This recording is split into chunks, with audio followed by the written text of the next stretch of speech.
Welcome to 80s Music Exposed, the podcast in which we review all the best albums of the 80s, 1 month at a time. We will break them down, give you the skinny, and duke it out over whether you should or should not dig these back out again. If you are ready for an 80s music deep dive, from Public Enemy to Wham, Eno to XTC, Madonna, hair metal, reggae, and all points in between, then crank the boombox, turn the Walkman up to 10, and let's go. Now, from the kitchen, Chris and Henry. Oh my goodness, we're on TV now, Chris. Yeah, this is our first experimental YouTube video feed of the podcast, Henry. I can't believe it's like I had to do my hair a little bit, had to make sure that. I knew that I would pale in comparison to you, so I didn't do anything. So somehow I'm going to have to stop looking at my face and making sure I look okay. I've already make stopped. sure I've already stopped. Make sure I talk out of both sides of my mouth. I want to make sure, though, that the listeners know that obviously we're still doing a listener-only version of this, so you can find it on all our regular places where you find the podcast. And it will be an edited down, obviously, version. We try to keep it at about an hour. But this is going to be the raw feed, right, Henry? This is going to be... Yeah, this is exactly. The plan is to post this raw feed. You're going to see us in all our, is the word unexpurgated? In our unexpurgated glory on YouTube. How many syllables was that? I don't know, man. Man, that was like a 6-syllable. I used some words, yo. But the idea... Oh, go ahead. Sorry, go ahead. The idea is we'll have it up there. What I'd like for our podcast people to do, that's our core audience, right, is to please try to find us on YouTube. We have a beeline to try to get to 1,000 subscribers there. Our listeners could really help us with that. If you like and listen to our pod on a regular basis, please consider checking us out on YouTube. I know it's this whole... For the uninitiated like me, how would you do that? Well, you're going to look for us on 80s Music Exposed YouTube channel. And as we get published, we ought to be searchable, right? What I'm going to do is make sure that our social media person publishes our channel on the notes to the podcast. So if you have the podcast and you can get to the info button on whatever you use, hopefully we will have a link there that will send you to our YouTube channel. And if you go there and listen or watch our pod there from the living room, from your computer, all that stuff, you can use that to go to our channel. Does that make sense? And I'm hoping that we name this video May of 1982 because that's what we're covering. And so you can find it that way as well if you search May 1982 and 80s Music Exposed, I'm sure. Henry, let's pretend that this is the first episode that maybe someone is finding, maybe if they find it on YouTube, and explain, I don't think we've done it in a while, explain what we are and how we pick the music we're covering. So we are a music review show. We have been doing, this is our 37th episode, probably. Number 37, that's right. And we've been going steadily through the 80s, picking 5 albums every month and reviewing them in today's context, just to talk about whether they're worth listening to again. And occasionally we've gotten to the point where we do special episodes, where we do one complete album and spend the whole allotted time talking about an important or piece of work from the 80s, right? And we have a method that we use to determine that. Chris, what's so we dubbed it the RAGS method. It's the 4 ways that we pick LPs that we will cover each month throughout the year. And like I said, this is May of 1982. So all of the records we're covering here, all 5 of them will fit into one of these criteria. The first is R, and the R stands for Rolling Stone 4-star plus or 5-star review, and not from a current Rolling Stone, but from back in the day, the original review, to try to get a flavor of how things were picked back then. Henry, tell them about A. We also look at the All Music website. It's a big, I guess you call it a cache of music reviews compounded together. And we also look at 4+ or 5-star reviews currently. how it's considered today when making that decision. Yeah, that's right. All Music, I think, claims that they've got a review up for every single record that's been released in the United States. At least I know all pop records and all rock records. So that's where we go to get those. G stands for Grammy nominated or Grammy winning records for album of the year. So we will cover all 5. If it's 5, it usually is 5. Within a year, we'll cover those. And Henry, tell me about S. S is basically stuff that our listeners want reviewed. So things that you send us that you want us to listen to, we will put it in the earbuds and speak to it. It also can stand for stuff that we think our listeners would want to know about, and records that we like. Yeah, and it's our show, so there's albums we like that don't meet the first 3 criteria. Yeah, We want to cover it, right, Henry? Because we do what we want. Right, it's shit we like. But also to start the show, Henry, we normally go through a couple of what we call significant events from that month to get people in the mood. So are you ready to go back to May of 1982 and see what was going on? I'm ready. All right, here we go. All right, Henry, throw down the first event from. Okay. When you watch TV when you were a kid, do you remember the theme music for the World's Fair, the 1982 World's Fair? Man, when I say why I put this on there, I'm ashamed to say I don't remember the music. Do you remember? The fucked up thing about it is when you put this on here, I immediately went back and had a moment where I sang, "It's the 1982 World's Fair. It's a big fair." And I'd been singing it wrong. It was like for years. I put the wrong word. My memory was faulty. Anyway, listeners, go to YouTube, type in the theme music for the 1982 World's Fair, which started this month in Knoxville, Tennessee. Yeah, and so real quickly, I lived about 30 miles from Knoxville in 1982 when this happened. So it was like the biggest fucking thing. It was like the Olympics coming to my part of the world. They built this thing in Knoxville called the Sun Sphere, which is this giant ball sitting on what looks like scaffolding. It's like 12 stories tall. They put a restaurant on the top, and it was like, holy shit, the future. But for a lot of our listeners, probably younger listeners, they don't even know what the fuck a World's Fair is. And I was thinking that was a big fucking deal for a long time. And then it just kind of, I think they still do it, but I don't really hear about it anymore. Do you? You don't hear about it anymore. Yeah, and World's Fairs were supposed to be about the future, right, of technology and industry, showcasing all the hot new shit. But was this before like globalization was so, I guess, before we were so interconnected?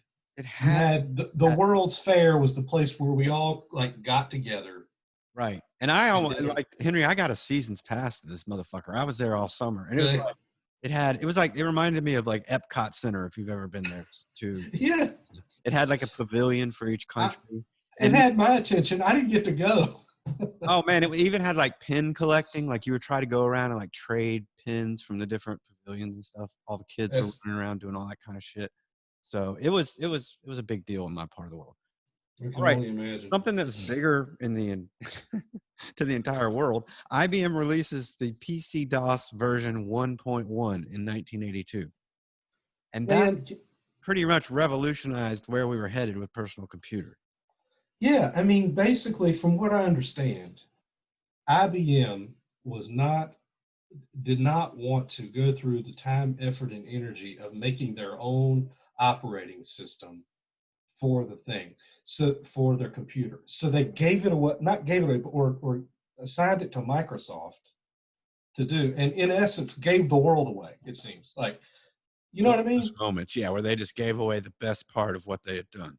Yeah, and from what I've read, there's a lot of questions about whether PC DOS or MS DOS was actually taken from someone else who'd written an operating system, right? They've been looking at code for now 40 years or whatever the hell to try to determine if that initial operating system was ripped off. You know, like Gates ripped off of the Apple, point and click stuff also. And so the idea is that is Microsoft's entire thing, their entire company built upon just stealing other people's shit, Yeah, my father actually worked for a company that's the other famous example of this. He worked for Kodak, which developed the technology to do digital cameras, and then said, "Nah, that's not going to be a big deal," and sold off the rights to that. And they were like, "We're going to stick with film." I mean, that's right up there with not signing the Beatles. Yeah, You let's. know? You know what we're going to do? We're just going to stick with film.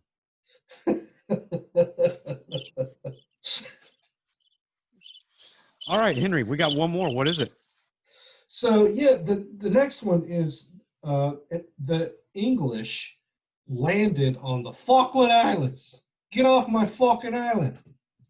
Henry, you're going to have so many people from Wales, Scotland, and Northern Ireland mad at you for saying the English. It was the British. It was the British. The British. Sorry, yes. yes. The Falkland Islands. They went to war with Argentina, which was so strange. Like, who goes to war with Argentina? So apparently this conflict went back a long, long, long time. They've been wanting the Falkland Islands forever, right? I mean, I started reading about it when I knew I was going to have to talk about it and realized, holy crap, the roots of this go way back. For me as a kid, Henry, this whole thing boiled down to one thing. And I bet it was that way for you. What? It was where the British used the Harrier jump jet. Oh, I remember that. That was the whole thing. They used this jet that would take off like straight up in the air from like a sitting position. Do you remember that? And then the wings would turn, and then it would like take off like a jet. So that was my sum total of my interest and understanding. Basically, Argentina invaded the Falkland Islands because they thought that the British didn't really care about it anyway, but it turns out the British did freaking care about it. They really cared about it. But Henry, enough history. Why don't we do what we came here to do, right? Here we go. Let's do it, man. All right, so let's start reviewing some albums. And the first one we're going to talk about from May of 1982 is an album called Pornography. It's by a band called The Cure. And the song we're going to play from that album is called The Figurehead.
All right, Henry, go ahead. So are you kidding me? Like, you know that it's unfair to like put this up next to other records, right? For you and me. It's biased, right?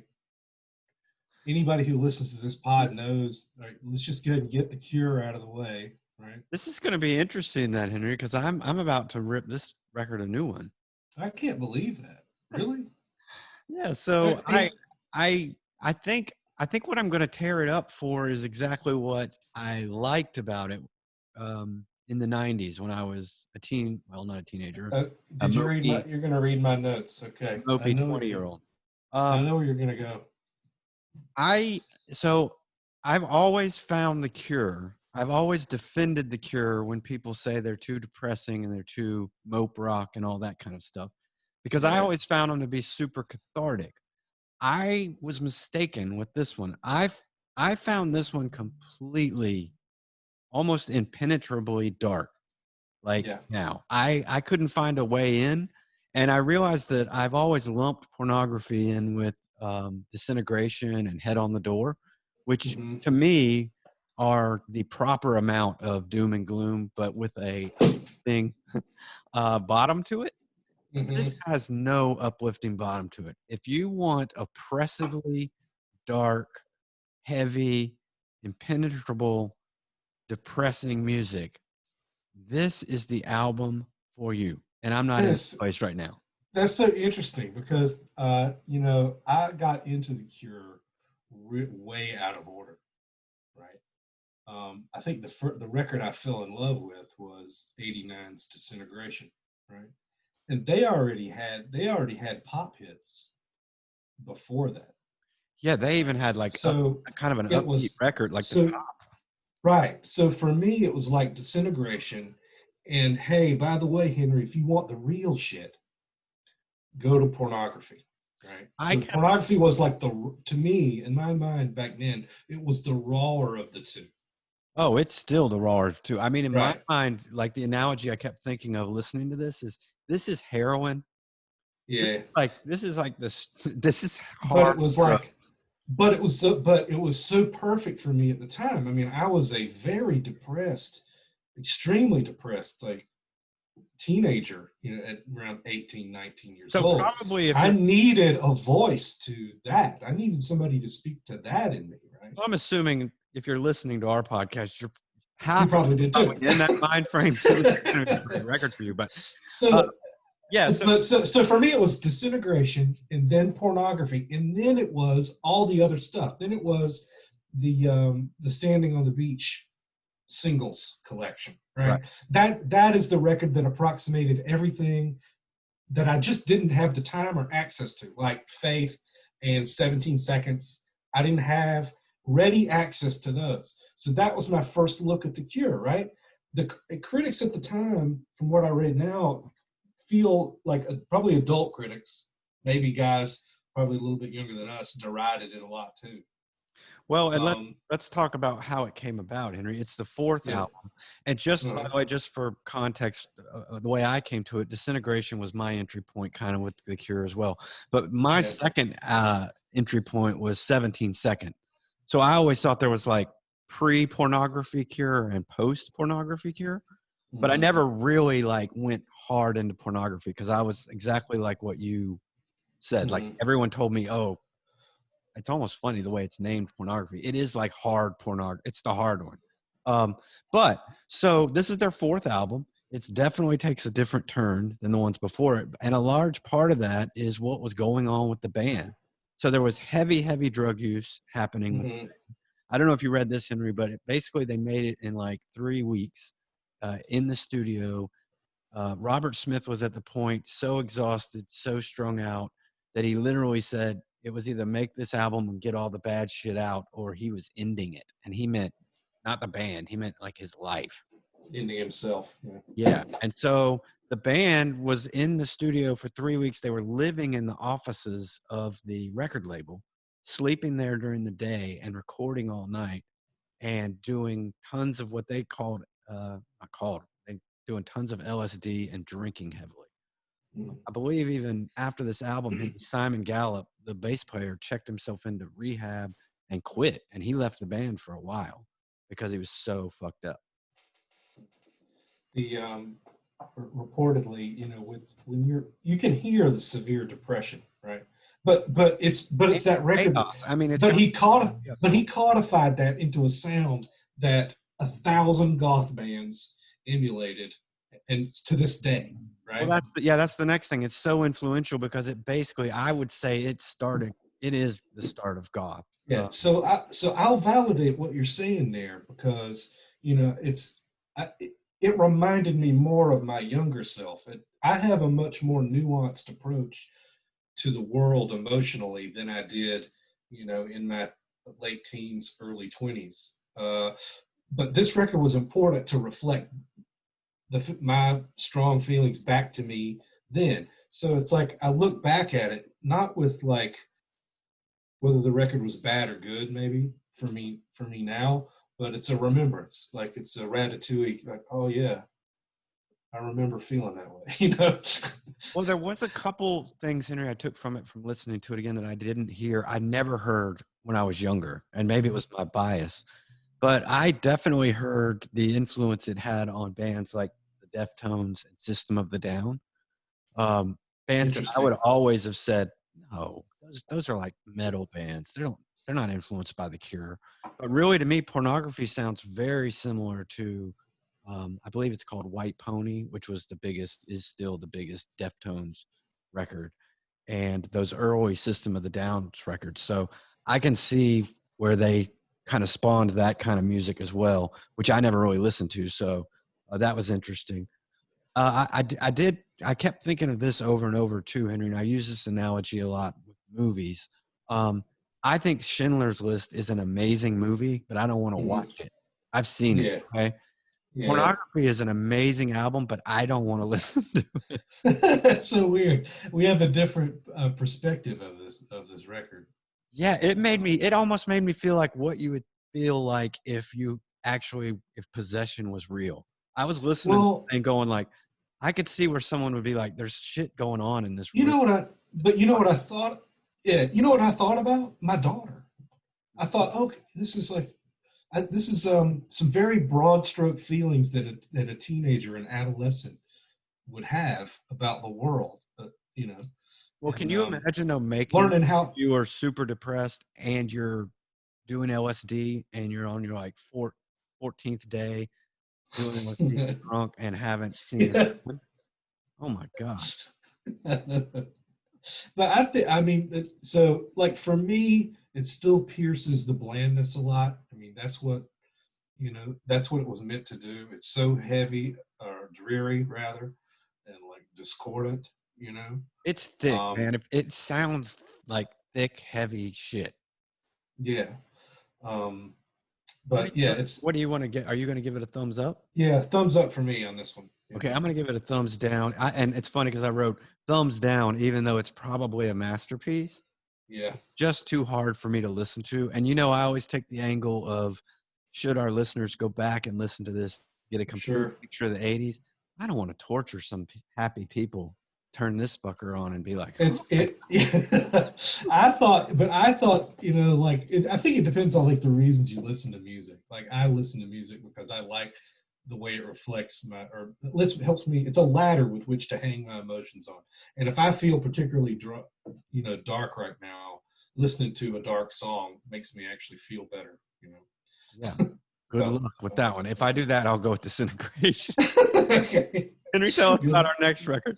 The next one, this is the way it goes. Chris picks The Cure. I get to introduce to you a little band called I made the notes. 38 Special.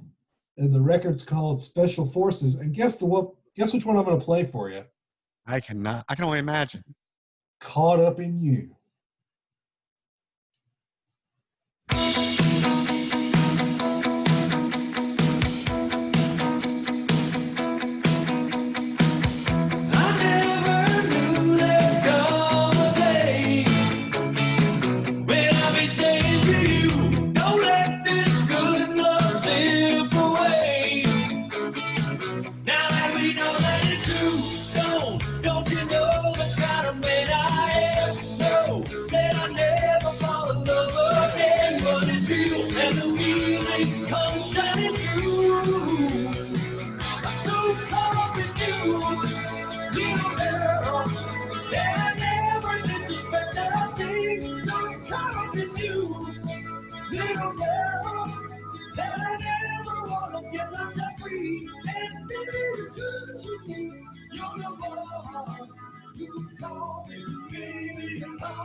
It took so long to change my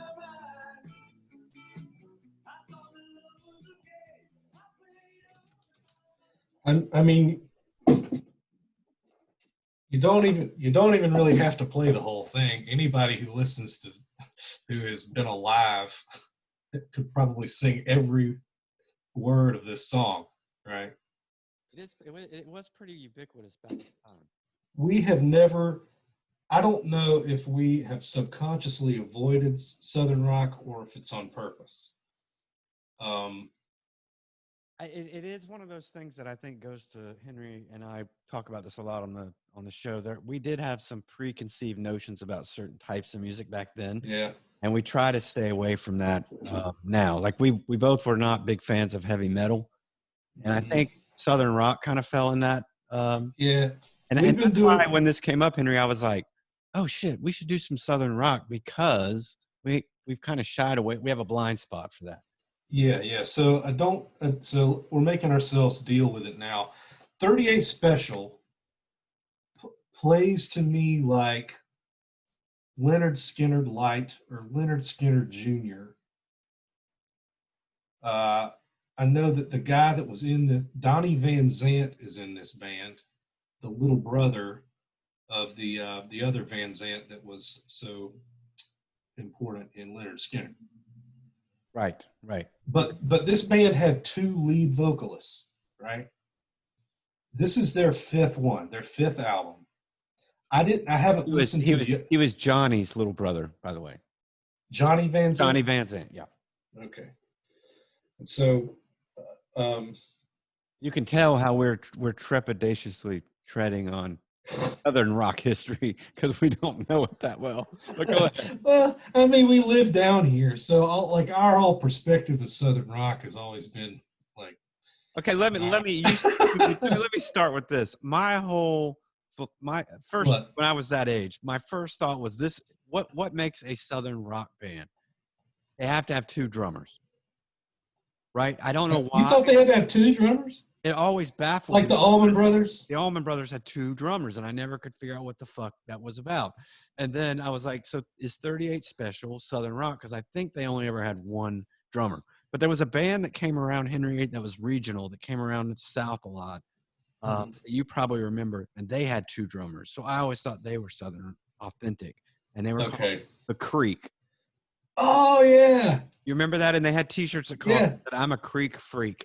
Yeah, and it was Sugar Creek too. Sugar Creek first, right? And then they changed the name to The Creek. That's correct. Yeah. But so Henry, what I want to say first about Special Forces, the album, which I believe is their 5th album. I'm not. I wrote it down. It's their 5th. Yeah, that seems to be a running theme here. Actually, people right around album. Yeah. I was so shocked, Henry, listening to this start to finish that it doesn't sound like Southern rock to me at all. Yeah, I was kind of bummed out because this was our first foray into Southern rock. Well, it turns out that it's highly stylized AOR music. It's Southern AOR on purpose. They took on purpose. They took a turn because they had a hit on their the record before this, which is decidedly more Southern rock, but has 1 or 2 songs on it that are like Special Forces, and they had a hit with that, so they went with it. Did you know, Henry, that the guy that helped write some of these songs, most of the hits, was the guitar player from Survivor? No, that makes all the sense in the world. Once I heard that, I was like, holy shit, they turned into Survivor. I mean, look, and it explains, too, why their songs were like meat and potatoes stuff for like public events and stuff like that, like turns out I like 38 Special. Okay. And here's why. I think they do that generic kind of pop Southern thing better than anybody else and better than any other band of the period that I can think of. Well, that's what's interesting to me. So we just covered a Survivor record.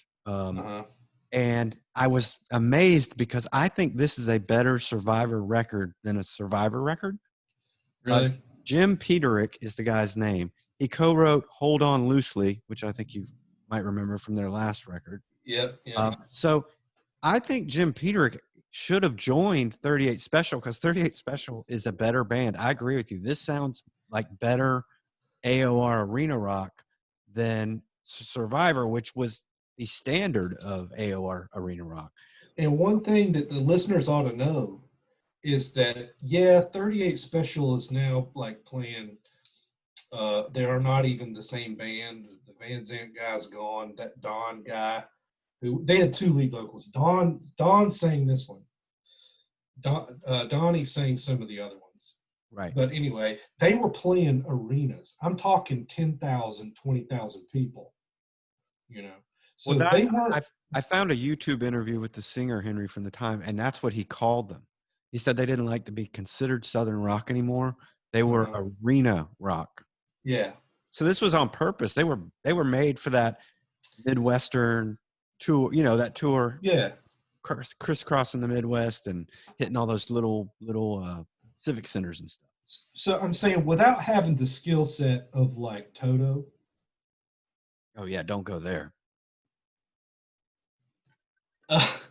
I feel like 38 Special made the most out of their toolkit that they could for this kind of stuff. Now that it even was, I mean, the music even was better than the stupid cover of the record, right? Yeah, I mean, I'll okay. Better than Survivor, but don't go Toto, okay? They're not. Well, I'm trying to give you an example of some guys who wanted to make some hits. Yeah. But yeah, so my review, Henry, is kind of biased in the opposite way than I thought it would be. I just quickly went back and checked some 70s 38 Special. That's Southern rock. So I'm going to give this a thumbs down because it's not Southern rock. And I'm going to give it a thumbs up because it's not. It's kind of not. That's the logical. That's the thing to be. But I'm like, I was ready to get some Southern rock. Because I mean, it takes skill, like to write a song that says to the world, we are the music that's going to be playing the minute you walk into the bar while people are playing pool. That is this is 38 Special. They didn't write it though. The guy from Survivor wrote most of it. Yeah, it doesn't matter. Apparently that doesn't matter really. Okay. I mean, you're going to give it a thumbs up. I'm giving it a thumbs down. Yeah, I'm giving it, and weirdly enough, that's what I mean. Even so, that talk about this record cover too. Did one of their kids paint this as like a junior? I don't know. It's this. The name of the band is coming out of the ground, stylized like a gun, right, like this, in front of some kind of strip mall or something, with people just kind of looking on, and there's a girl with really short shorts, you know, with the seam going up her ass crack, like looking at the 38 Special coming up out of the ground, and the bar in the background is called Smitty's. I mean, here's the thing. And for me, if there was some sort of relevance between the title and that cover, I would chuckle at it. But what does Special Forces have to do with that scene? Okay. I don't know this to be true, but is it possible that they knew their fans and knew that their fans were a little more, were kind of maybe pro-military, right? I think you're injecting 20 in there. I don't know, but like, why else would you call it Special Forces? You know. Well, we are gonna review a band later in this episode that the working title for their album had Fort Bragg in it. So I know who you're trying to talk about. Our next album is by a band called Roxy Music, and the album is called Avalon. And by the way, I haven't been doing this. I should have. Henry, The Cure's Pornography fell into the category of stuff we like. This 38 Special record, believe it or not, is a 4.5-star record on AllMusic. Avalon by Roxy Music was a Rolling Stone 4.5-star album back in the day. It's an AllMusic 5-star now. And the song I'm going to play is called More Than This.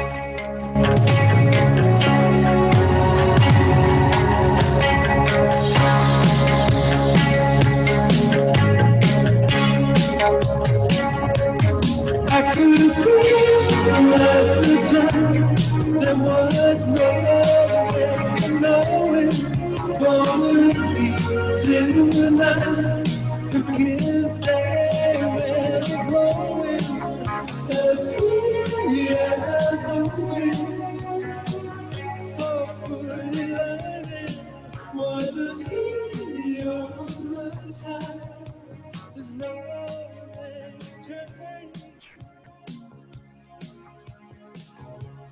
More than that, you know there's nothing more than that.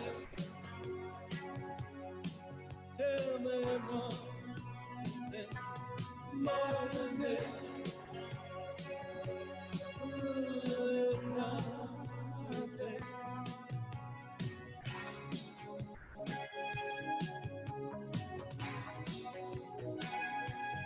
It was fun for a while.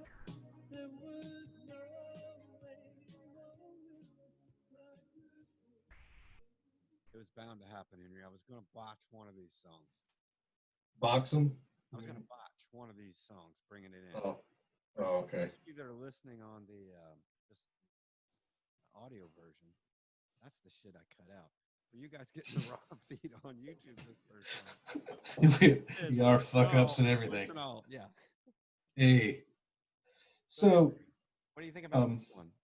I mean, whenever I hear this album, I always want to go put on a suit and wash my hair and have some tea and drink it and be really sophisticated, you know? Could there be two albums more diametrically opposed than this and Pornography on the same episode? It's so weird. Like, I bet you if you played Avalon to me back in, 1992 or something, I'd have been like, what is this? Yeah, so that was my entree to it, Henry, was I had an older brother who had already introduced me to Roxy Music. And yeah. I thought Roxy Music was this glam band that had this crazy looking guy named Brian Eno in it. They were all crazy. They all dressed up weird. And it was almost like, to me, I equated it with the music from Rocky Horror Picture Show. Really? Like overdone glam band stuff that I kind of like. And so when Avalon hit, it was big on MTV, more than this and Avalon, the song. And Henry, I was like, Jesus Christ, who are these old geezer guys wearing suits, walking around looking all like, what has this got to do with anything I'm into? And then I blamed Roxy Music for spawning the new romantic look. Like I thought ABC and all those bands came from. Had made that. Oh, they're copping these motherfuckers, and I don't like this shit at all. Yeah. Boy, now I get it. I fucking love this record. So this record is so mature. Oh my God. It's classy. It's polished. It is cool. It makes they call it sophistopop. I guess you have to like label something. The album is just dignified, and part of the reason why it is it just seems effortless. The record just seemed effortless for them to make. Yeah, it's amazing, and it's like Have you ever heard that expression? It was so clean I could eat off of it. Yes, and one of the hardest things to learn, and you and I had a hard time with this when we were playing music, is restraint. Like it's what you don't play, it matters as much, and that's it. Yes. Early Roxy music is this cacophonous sound of a bunch of dudes just going for it. But I love both versions. I do too. And don't get me wrong, I still love old early rock music. But Henry, answer me this, because this is what I was thinking about listening to this, and I didn't at the time. Roxy music, this is the perfect juxtaposition. I don't know that there's a band that does it better than juxtaposing what art rock cool in the 70s sounds like and what art rock cool in the 80s sounds like. Because this album has that reverb-drenched sheen of fucking meticulous, cleanly, but it's still art rock as fuck. Right, I know. And the 70s is all like noises going everywhere and stuff. It's the perfect final album for a band to have. And because it's like the end of a narrative. Right. And it's a perfect 80s. Like, to me, it sounds like the fucking 80s. And you know what happens Henry, when an album to me sounds like the 80s? Where does it go? It becomes fucking canon. Do you have a sound effect for that? I don't. I've got to make one up. You got it? For the audio side, they're going to hear. All right. But All right. This is canon. Listeners, I'm giving Chris an assignment. When we have a cannon, I think it should be an actual cannon. Like, pow, boom. I agree. I love it. Like on that show where they hit the buzzer, like. I'll make sure I do that. But for those of you who don't know already, or if this is your first episode, I have compiled a list that will go throughout the 80s of albums that I think are quote unquote canon, meaning if you want to know about the 80s, these are albums that you have to listen to. And hopefully at the end, it's kind of a shorthand. If you didn't want to listen to all the records that Henry and I are covering, you could listen to these and be like, shit, I feel like I know the 80s. This is one of the ones, Henry, I got to put in the canon list. And you fucking hate my canon list, by the way. I don't. I'm starting to endorse it because I think that what 80s Music Exposed should do is you should have a playlist that adds, like, every time, like you can add the song to the playlist. So that my homework is I'm going to get a sound effect for it. Your homework is I'll go back and the list, and you need to start putting that on a playlist. It's on the drive. By the way, we have had some listeners ask for a Spotify playlist of each show, but also of the canon list. So you got to do that. Okay. But back to Avalon. So I haven't here. The question was raised now, and I guess I have. It's hard to raise it because of the next record. It's really about the next couple of records we're going to consider. At what point does maturity make you a good band or then make you a bad band? Like, old age or maturity hasn't done well for some people, but in their case it did. Why? Man, you want my short? Because I didn't know you were going to. My first impression when you asked that question is some bands are just good, and it doesn't matter what stage they're in. Like, Roxy Music was good early. They were good late. Nick Cave was good early. Nick Cave's good late. But then there are bands like, I know who you're going for here. I know REM to me was great early and faded. What is it, just a talent thing, or does maturity help certain? I think it has something to do with the setup. Like, your initial setup has something to do with how it's going to age or how you can progress with it. There's a certain you can chase figments part of your career, or you can chase a bunch of little marbles running around in a bunch of different areas, or you can pick one thing and ride that out and refine that one thing to be better and better. I also found, Henry, and I've read a biography of Roxy Music. I think this album, if not the first, it's one of the first where Brian Ferry had basically finally just taken complete control and was so confident in his songwriting that most of the songs were almost completely his. Whereas, Eno left early because of the battles they had with songwriting. And then the middle period, Roxy Music, he gave all the other guys a lot more leeway than he did with this one. This one, I think he finally was like, I've got the ideas, I've got the songs, this is going to be fucking dope, let's do it. Yeah. But now it didn't really hit for younger people. I don't know. I don't think. Like, I thought it was crap when I was a kid. I was like, what happened to that band of crazy weirdos that were so cool? No, you grew into them. It wasn't for you. It wasn't supposed to be for you yet.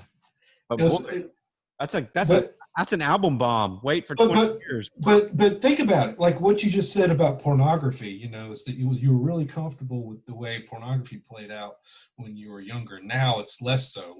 Now it's sort of all hammer. Like and it just goes to show you that your opinion or tastes change. And Henry, I don't want to leave this album without talking about Peter Seville, who did the album cover. I don't know. He's one of our favorite album cover guys because he did a lot of the album covers for the Factory Records. So he did some Joy Division record covers. He did my all-time favorite album cover, Henry. I didn't know if you knew this. New Order's Power, Corruption, and Lies is my favorite all-time album cover, which is a Peter Seville album cover. I absolutely hate the cover of Avalon.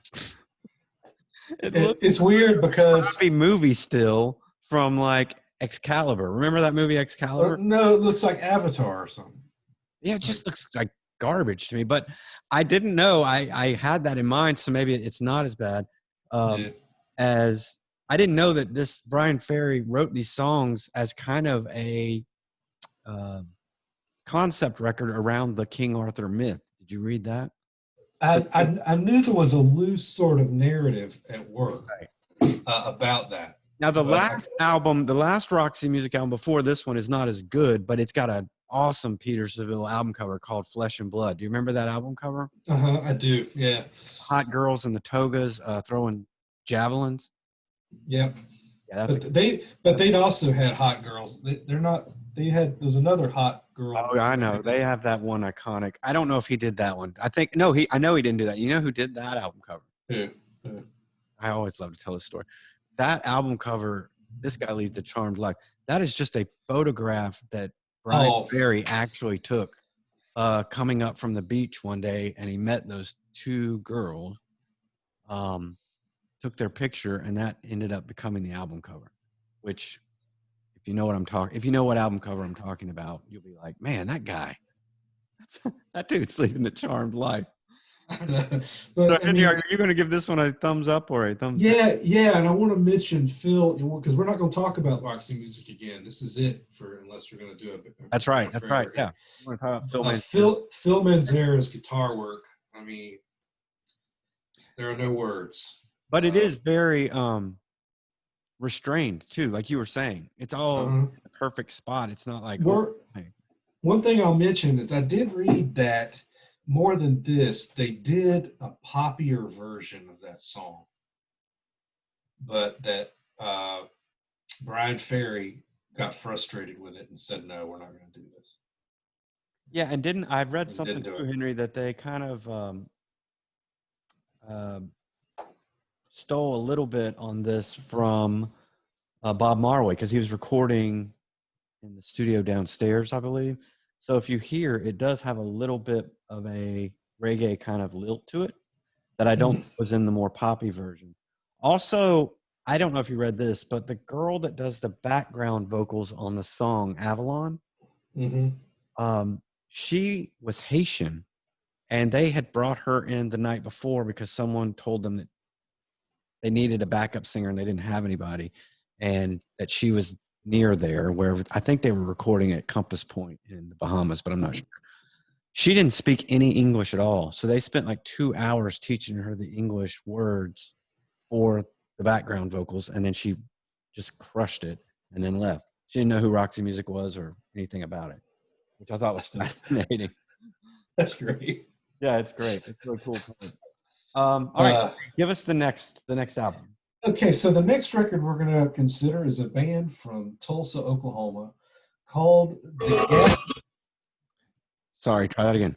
The next band we're going to consider is a band from Tulsa, Oklahoma. They're called The Gap Band, and the record we're listening to is The Gap Band 4. I want to play a cut from that called Early in the Morning.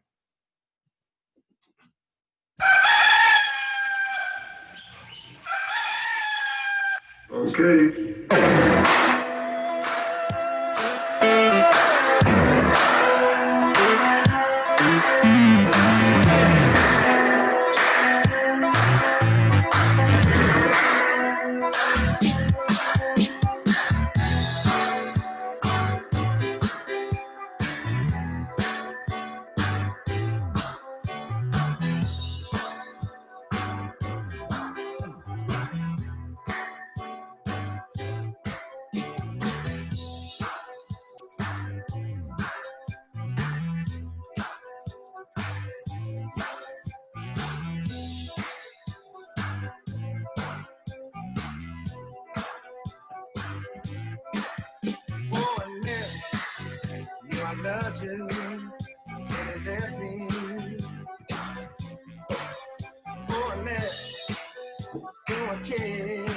Tell you we're gone.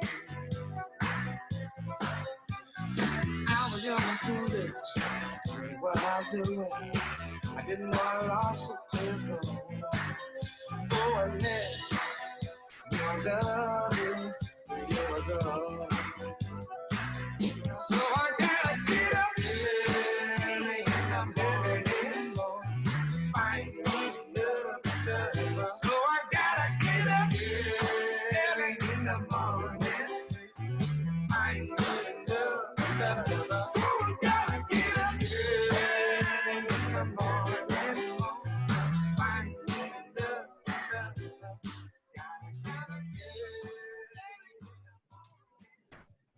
I mean, Henry, damn, don't get no better than that, right? Mm. That is some good shit right there.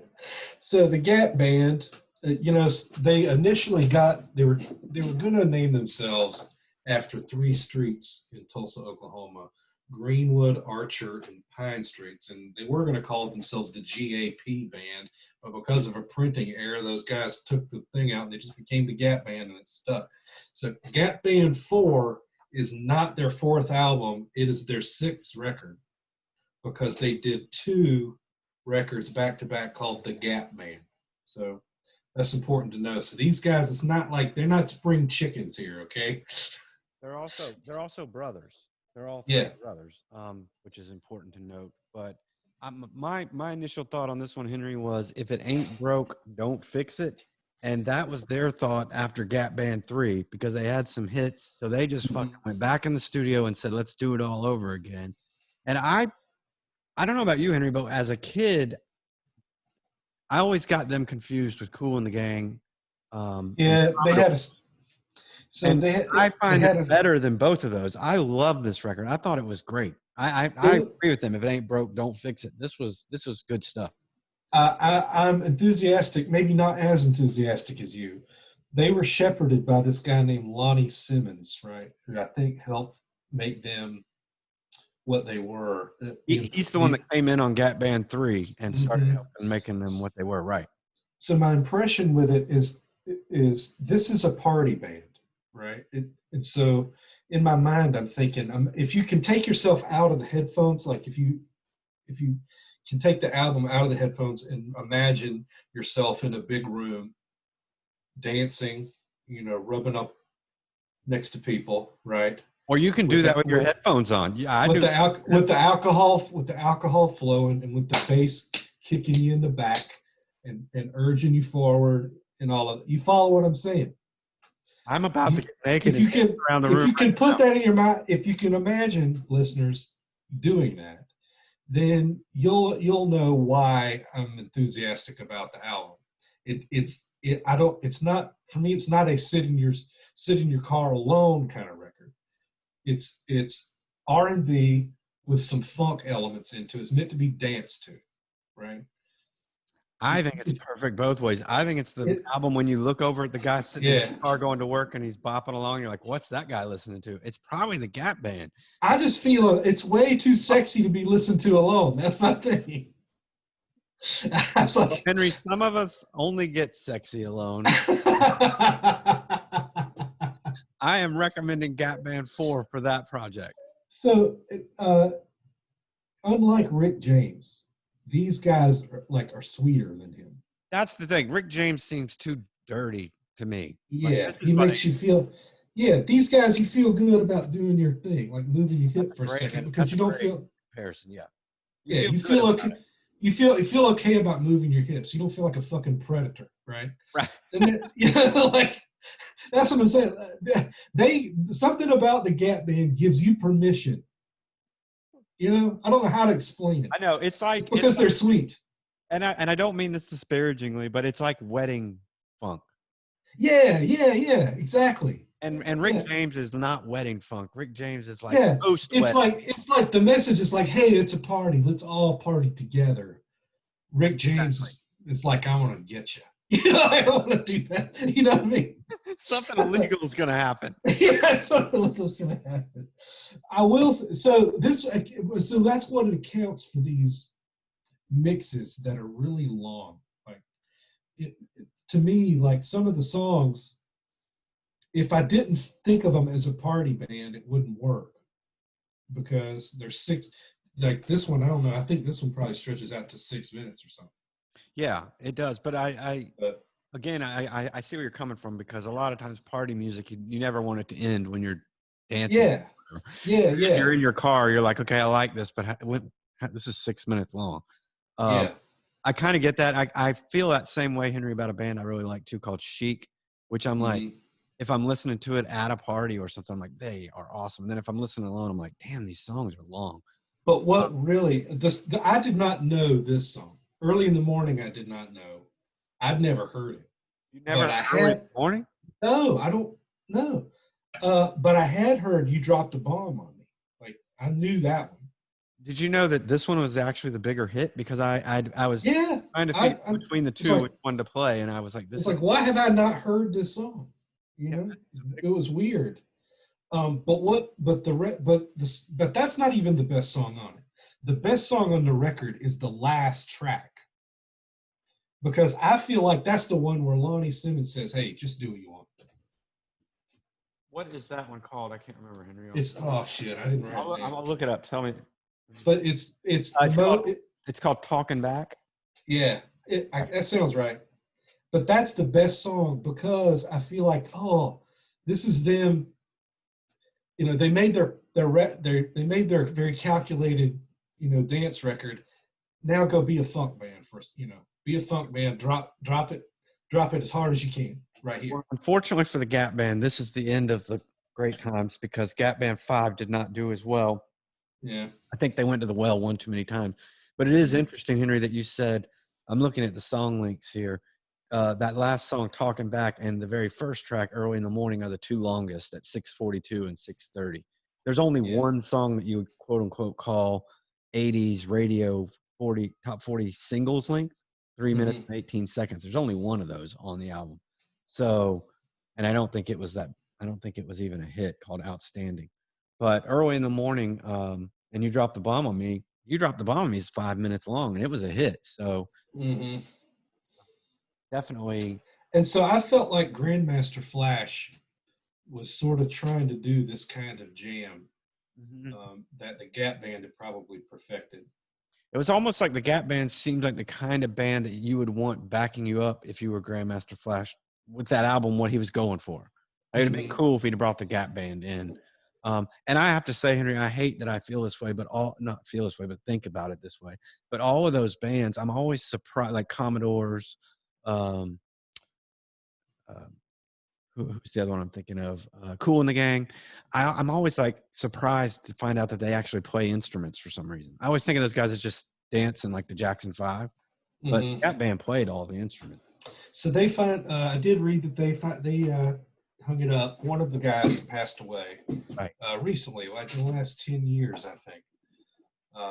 But yeah, really, I'm really glad I got the chance to listen and know about these guys. Yeah, I'm giving this one a thumbs up. I was real ignorant of the Gap Band's music, but now I feel like could be converted. And okay, so Henry, our last album, and by the way, the Gap Band 4 was an all music 4.5-star record. This last album was a Rolling Stone 4-star record at the time. It's also under the category of stuff we like. It's by a band called The Clash. The album is called Combat Rock, and the song we are going to play, I have to play it, is Rock the Casbah.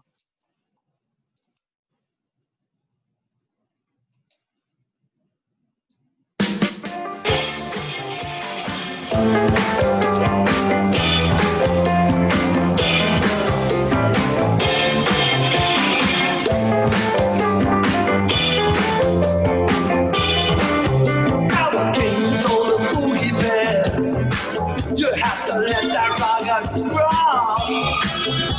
The oil down the desert way has been shaken to the top. The shaky drove his Cadillac.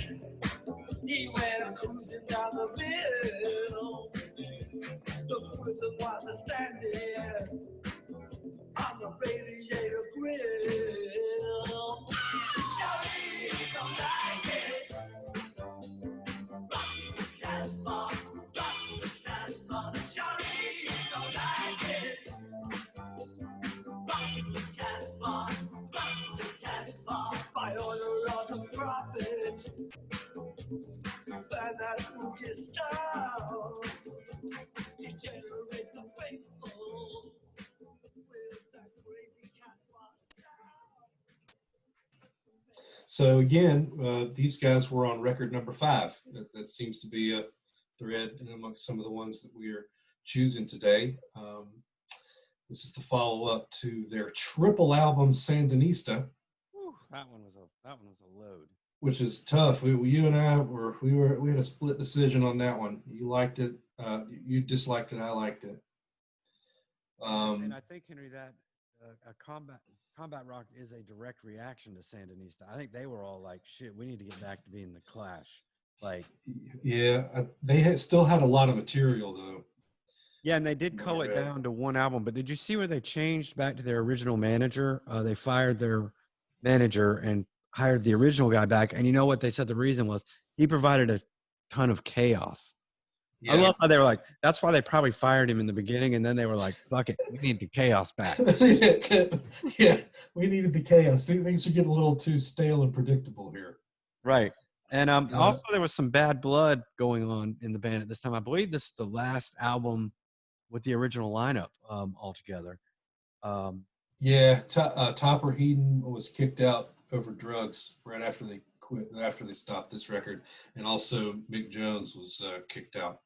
And, you know, Mick Jones, right after that is when he went and formed, oh gosh, Henry, I'm drawing a blank.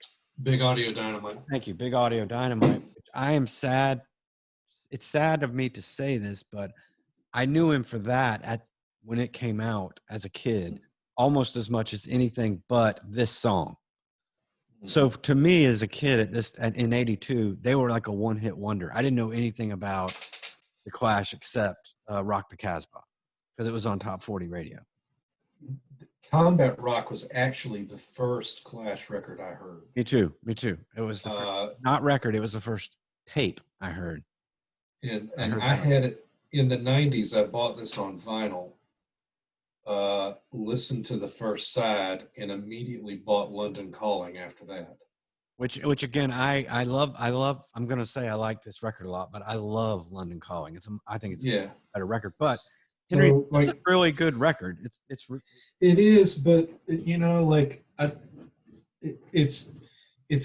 would divide it into halves. You know, like I would divide it into the very memorable first half, and the last half of just watching the marbles kind of float away. You know, like I think maybe they ran out of good ideas. The hit, like "Should I Stay or Should I Go," is the one song that Topper Headon wrote and played himself. You know, and I think, Henry, it's interesting that you say it's a tale of two sides because they culled down. It was going to be a double album. Yeah, so they culled down a bunch of songs to get to this grouping. I disagree with you a little bit. I think the second half to me is what Sandinista should have been. The second half sounds like them trying to do some different stuff and be loose. Because I think too, Henry, the thing that we miss getting into the Clash later in life is the Clash were painted into they were pigeonholed into this thing about punk rock early on. And what that meant you weren't allowed to play. You weren't allowed to do different styles of music. You weren't even supposed to be a good musician. And Sandinista and even I think parts of London Calling was kind of like a fuck you. We can play music. We can play. We can do whatever we want. And I think they never lost that spirit. So I think the second half of Combat Rock is still like, we don't just have to do these, you know. It's like I'm with the band like emotionally all the way through Overpowered by Funk. And then they start to kind of lose me. That it just seems like things are starting to fritter away, or that the magic is the snow globe is starting to settle, I guess. Well, it's not cool to say this about Sandinista, but about half of it floats away from me too. It's like, okay, maybe it's like it's a matter of production or something. I don't know. Like it's very well produced, but like anyway, what you can't deny is the first half, which is, you know, Straight to Hell. That hook has been used by so many people, particularly MIA. I'm sure you remember that song, right? She did. It's called Paper something. Right. Very memorable. Overpowered by Funk is like surprisingly good, like white guy funk stuff. I thought at first it was the Don Letts guy rapping on it, but it's not. It's this guy named Futura 2000, who was not even a rapper. He was just a graffiti guy, you know. What's interesting too, Henry, that this album is kind of a concept album. I don't know if you remember from the videos, they all kind of wore militarized gear. Yes, And yeah. every song kind of has I love that. military thing. And a lot of it has to deal with the Vietnam War, which looking back, I was like, that's not really a thing. They're too young. But the Vietnam War was a big thing when we were kids. Like it was still a big, what do I want to say, mentally on our society. It was still hovering around, even though we were both way too young for it. But these guys, a lot of the songs deal with people in the aftermath, PTSD and things like that. But yeah, I love, and you're a big fan of the Clash and the messages and the political stuff, and they never could get away from that. It was always on their sleeve. Yeah. And I really I admire them for that. I particularly have always admired Joe Strummer, the way he wore his heart on his sleeve. The guy, when you would read interviews with him, he was emotionally moved by music in much the same way I do. And so I've always felt I had this weird connection with him in that way. Imagine writing the song Rock the Cat. He wrote the lyrics to Rock the Casbah. Topper wrote the music. Imagine writing that song about playing rock and roll to the Middle East or the Casbah or whatever, and then have the Americans play Rock the Casbah to hype up the troops for dropping bombs during the first Gulf War. Or that he said that they even would paint Rock the Casbah on the fucking bomb when they dropped it, which is so God, it's the most insulting, shittiest thing that you could do. It goes right up there with them misusing Born in the USA. I was going to mention that. Yeah, like fucked up to the lyrics. So fuck them for doing that. But that's a fine song and it's a fine record. I'm gonna Henry, you're gonna give it a thumbs up, I'm assuming. Yeah. You won't find me until another record to say thumbs down on the Clash. I hate to say it because I don't want to do 2 in a row thumbs down on the Clash, but I think I'm influenced so much by London Calling being so much better than this. I'm just gonna give it a qualified thumbs up. It's much better than Sandinista, but if I'm gonna pull out a Clash record, I'm pulling out London Calling. But let's find out. It's at that time of the episode when we talked to Megan, so let's find out what she's doing. Okay, let me get her on the phone.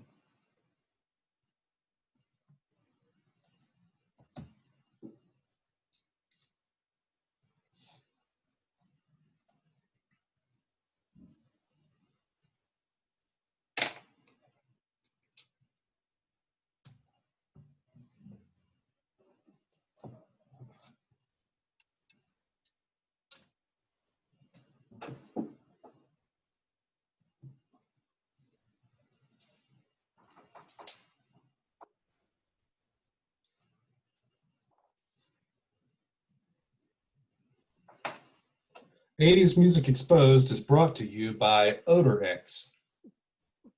Dr. Scholl's Odorex, when your feet just stink to high heaven, try Odorex.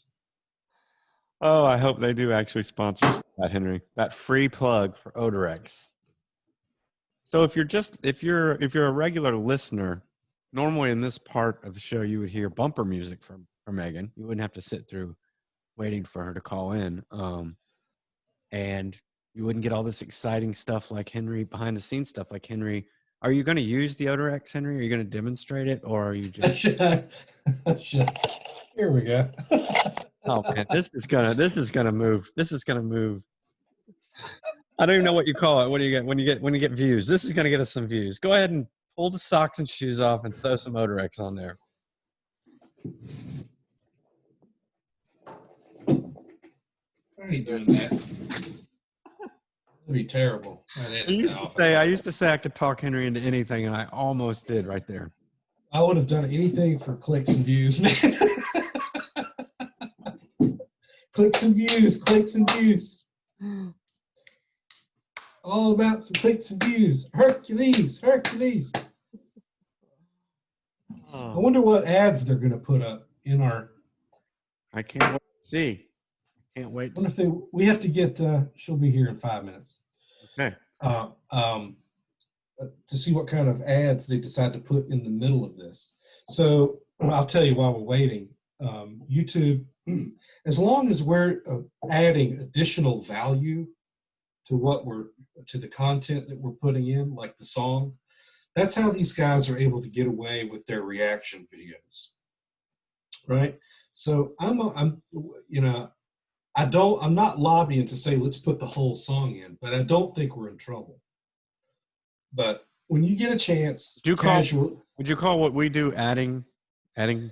Well, it's questionable, but it is value, right? We're adding, the show is primarily us talking about a thing. We're not borrowing somebody else's recorded stuff and just not adding anything to it. Right. And with that said, I'm going to play some cool ass music while we wait for Megan. Okay.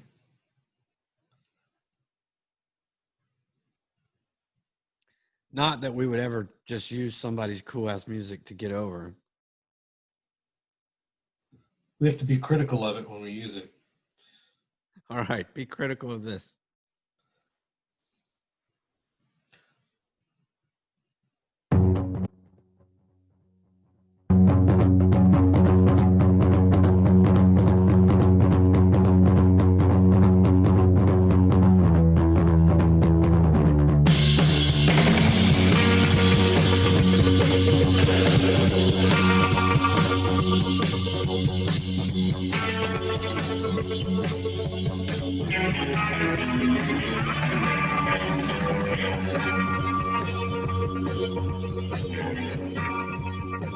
Hello. Hello. Are you having a jam session? We're waiting on you. Hey, I was waiting on you initially. I know. Sorry. You, Megan. So, don't try to make me feel bad. I'm not. You're fine. We're just enjoying ourselves. Hi. Well, how are you guys? How are you doing I'm making it somehow. Pretty good. I mean, I'm enjoying being in my new house. Excellent. Like all moved in. Everything's unpacked finally. So I'm really bummed, and I think our viewers are going to be really bummed because this is going to be our first episode going up on YouTube to be viewed, and no one can see you.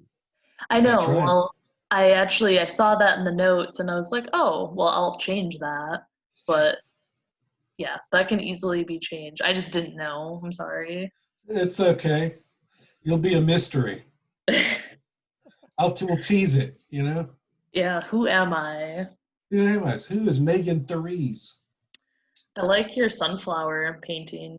Thank you. Yeah, George O'Keeffe. Beautiful. So for those of you that this is your first exposure with 80s Music Exposed, Megan just moved into her first house. She just bought her first house. And so this is her first recording from that house, correct? Yes, I'm very excited. Where are you, in the living room, or are you in the dark, and do you have alcohol? I'm in the dining room. The lights are on, so progress. I do have a glass of wine. Excellent. So the mood is coming up. I think now that we bought a house, that's awesome. Well, and there are a lot of great albums too. Yeah, I mean, excellent. This is a pretty stacked episode, I think. I think so too, and I'm curious to see which one you guys think is the weakest. Oh, interesting. Okay, well, I'll point that out when I get to my pick. Let's start at where we started with The Cure, Pornography. I actually give this one a thumbs down, and Henry gives it a thumbs up. What are your thoughts? So I like it. It's a great Cure record, but it is kind of, for me, I do like their happier stuff a little bit better. Like even Disintegration, I feel like is a little bit more upbeat. Like Pornography is a little too like moody for me. Yeah, we talked about Disintegration was basically my introduction to The Cure. Which is a great introduction. So it was like Disintegration, and then Pornography was like the raw or other stuff Mm-hmm. when I first was getting into the Cure, you know. Yeah. And far be it from me to advocate kids doing drugs or anything, but to me, like disintegration is like cocaine and pornography is like heroin, and I don't want to do heroin. It's too much. It's too heavy. Mhm. And that was Whereas, pornography for me. It's just so densely, oppressively downer. but if you're a stoic like me, you like to stare right into the abyss. Tell me, how bad does it get? That should be the motto: music to stare into the abyss. It definitely is. And I mean, I know that there's a lot of die-hard fans of this album in Yeah. particular.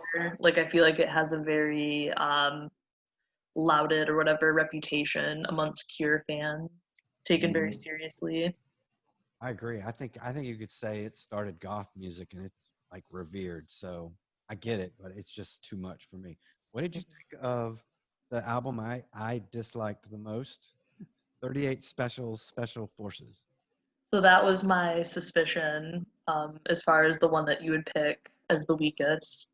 Henry, I'm not 100% sure yet. You're a little bit of the wild card, I guess. As usual. Yes. Henry gave this a thumbs up.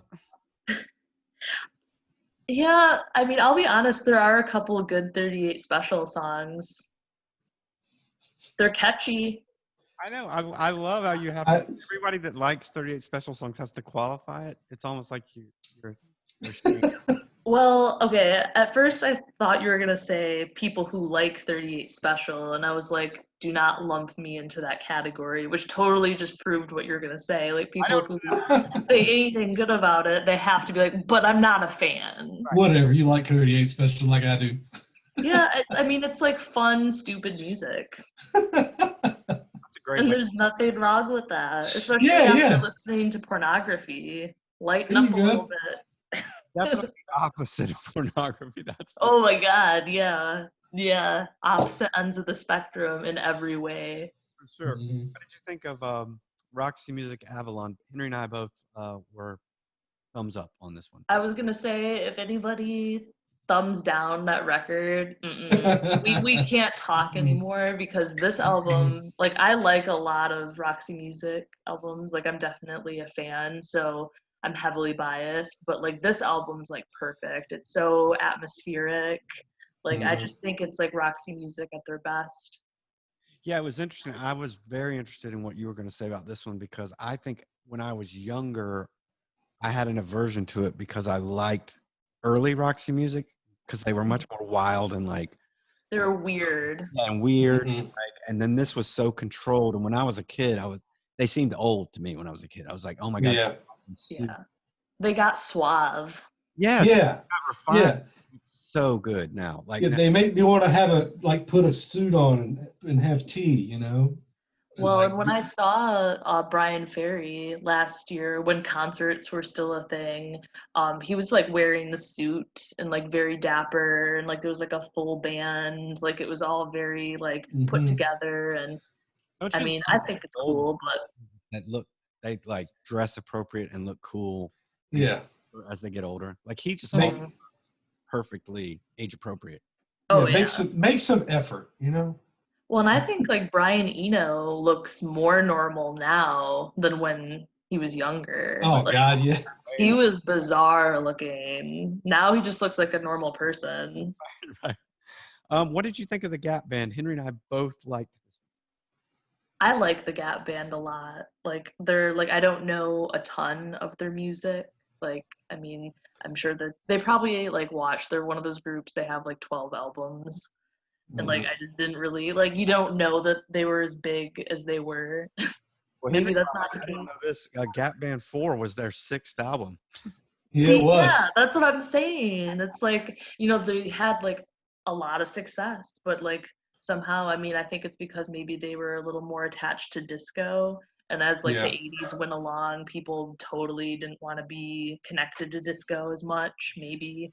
Well, their sound was, if you think about it, was really tied to that synth bass, you know, that the way that they did the bass, synthesized keyboards. Oh, yeah.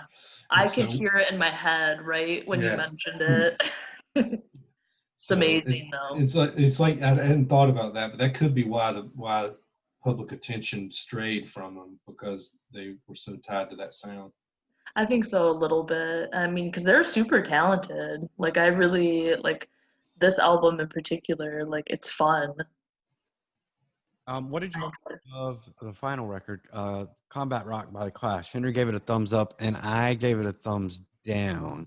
You turd. Now, Why would you do that? I- That's insulting. my problem with it is that, and it's not their fault, but I think London Calling is so great that I can't ever get over comparing other Clash records to it. And I always think of, if I'm going to pull a Clash record out now, I'm always going to pull London Calling out.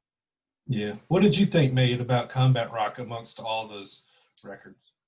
This was actually like the first Clash album that I heard, of course, was London Calling, just because, like, I mean, that's like punk 101, I would say. But this was the first Clash record that I remember really listening to fully, because when I was like 14 or 15, that's when I got my first record player, and this was one of the first records that I got. So I really developed a love for this record. Like, I really enjoy it. It's kind of weird. And really, honestly, in some ways, I kind of prefer it over London Calling. Like, London Calling is great, obviously. But I don't know, I kind of like some of the weirder Clash stuff, even Sandinista, which we talked about last year. Like, I know that album was a behemoth, which a lot of people didn't like because they're like, oh, cut it down a little bit. But I don't know, I think it's cool that they experimented a little bit. And this is something I'm going to make a point of every episode. Megan, what is your pick of the episode? We've never really honed in on that. What's your favorite? This episode, it's actually really hard because there are 4 good records basically to choose from, because I'm not going to be so bold as to say that the 38 Special record is good in its entirety. I'm not giving it a thumbs down, but I'm not exactly giving it an enthusiastic thumbs up. I would say I have to pick Avalon just because it's so good. I mean, I think it's absolutely timeless. I don't know that I'm feeling like this Avalon's going to get 3 for 3 as the record of the month. That's fair. We all really like it, but okay, so there you have it. There's Megan's pick for the month. Megan, I'm saving all the plugs and the wrap ups for you now. We're not going to do that. We're going to let you do all of that stuff. Okay, that's fine. And I'll definitely make sure I have video next time too, so Excellent. we can all see each other. Cool. But if you want to follow the podcast, it's at 80s Exposed on Twitter, at 80s374 on Instagram, 80s Music Exposed on Facebook, and then on YouTube. Is it just, do you search 80s Music Exposed then, or? Yeah, I don't know fully how that's going to work. I'm going to get the channel URL and make sure that it's on the notes to the podcast so that people can find it. But it's still in its infancy. We have a few videos, like test videos, loaded up right now. So, and I tried to do a test search, and it's coming up short. But I feel pretty confident we'll be searched pretty soon. Cool. Well, that's exciting. I'm looking forward to that. Yeah. And if you want to follow my personal social media accounts, it's at Bastards of Young 92 on Instagram, and then Megan Therese, not Therese, but I could understand why you pronounce it that way. I was kidding. No, I get it though. Some people have said that to me before and they weren't kidding, and I just let them continue doing that because that's fine. But yep, so I mean, I'm looking forward to talking our next record. I know we have a is it Nebraska coming up soon? That's right. We have a single album episode coming up soon, and it is, I believe, the next one is Bruce Springsteen's Nebraska. So I'm excited about that. Yeah, that's a really I mean, it's very well known, especially amongst like Bruce Springsteen fans, but I think it's just such a good record. And in the 80s, it just gets overshadowed because of like Born in the USA and stuff. But I'm looking forward to talking about it. I agree. We have to get through June of '82, and then we'll get to Nebraska. Excellent. So by then, Megan will definitely be able to join us, and she'll join us the whole episode. So we'll get to see her the whole episode. So that's exciting. Cool. Yeah. Awesome. And we'll get to see the new house. So congratulations on that. Yeah, thank you. It's a lot of work, and that work is never going to end now, which is fine, but it's worth it. I really love my house. I have my own little library, which I think is pretty cool. Awesome. That's great. Congratulations. Thank you so much. All right. Well, it was nice talking to you guys. Same here. It's good to hear your voice. Yeah. Bye. Well, see you next time. Right. See ya. Goodbye. Bye. So yeah, I mean, Avalon is going to make a clean sweep here. Yeah, I don't see any way around it. I was trying There's to no way around it. find a way to pick something else, but it's Avalon. I mean, Yeah. and I think it's like a must listen. If you're an 80s buff, you gotta hear the whole thing. Okay. Of the two of us, I think I'm more wired into the kids than you are. I think I have my pulse on what the kids like. Maybe because I don't have any and you do. Well, I didn't mean to go there. No, I know. I mean, I don't feel like any association to them because I'm never around them. Like when you said we were going to be on YouTube. You're kind of trying to be funny. I don't really know how to do anything on YouTube but look at 80s music videos. So I'm gonna have to get the boss here to tell me how do I get our video from a live stream to published. Yeah. Figure it out, Bijou.